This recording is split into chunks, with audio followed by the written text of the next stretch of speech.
Collaborations మనకి ఎలా వస్తాయి? నా ఫస్ట్ కొలాబరేషన్ వచ్చేసి paid, unpaid types of collaborations ఎన్ని ఉంటాయి, అసలు కొలాబరేషన్ రావాలంటే మనల్ని ఎలా అప్రోచ్ అవ్వాలి, దానికోసం మనం ఏం చేయాలి. సో కొలాబరేషన్ టైప్స్ వచ్చేసి పెయిడ్, అన్పెయిడ్ ఉంటుంది అనమాట. పెయిడ్ కొలాబరేషన్ నే మనం స్పాన్సర్డ్ కొలాబరేషన్ అని కూడా అంటాము. అన్పెయిడ్ కొలాబరేషన్ వచ్చేసి బ్యాటర్ కొలాబరేషన్ అని కూడా అంటాం అనమాట.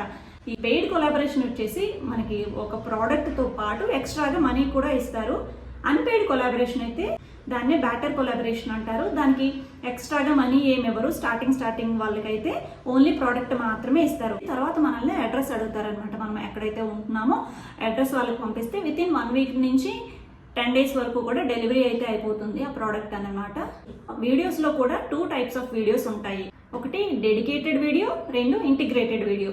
డెడికేటెడ్ వీడియో వచ్చేసి ఓన్లీ ఆ ప్రోడక్ట్ గురించి మాత్రమే 1 నిమిషం లోపు మనం చిన్న షార్ట్ లా చేసి కంప్లీట్ గా ఓన్లీ ఆ ప్రోడక్ట్ గురించే మనం వీడియో చేయాల్సి ఉంటుంది. ఇంటిగ్రేటెడ్ వీడియోకి వచ్చేసరికి మనం ఏదైనా ఒక కంటెంట్ చేస్తూ ఒక చిన్న క్లిప్ మాత్రమే దాని ఆ ప్రోడక్ట్ గురించి యాడ్ చేయొచ్చు అనమాట. నా ఫస్ట్ కొలాబరేషన్ ఎలా వచ్చింది, దానికి నాకు ఎంత పే చేశారు, ప్రమోషన్స్ ఎక్కువగా రావాలంటే దానికి మనం ఏం చేయాలి, ఎవరిని అప్రోచ్ అవ్వాలి అనేది డీటెయిల్గా లాంగ్ వీడియోని యూట్యూబ్ ఛానల్లో అప్లోడ్ చేశాను. ఎవరికైనా ఇంట్రెస్ట్ ఉంటే వెంటనే వెళ్ళి చూసేయండి.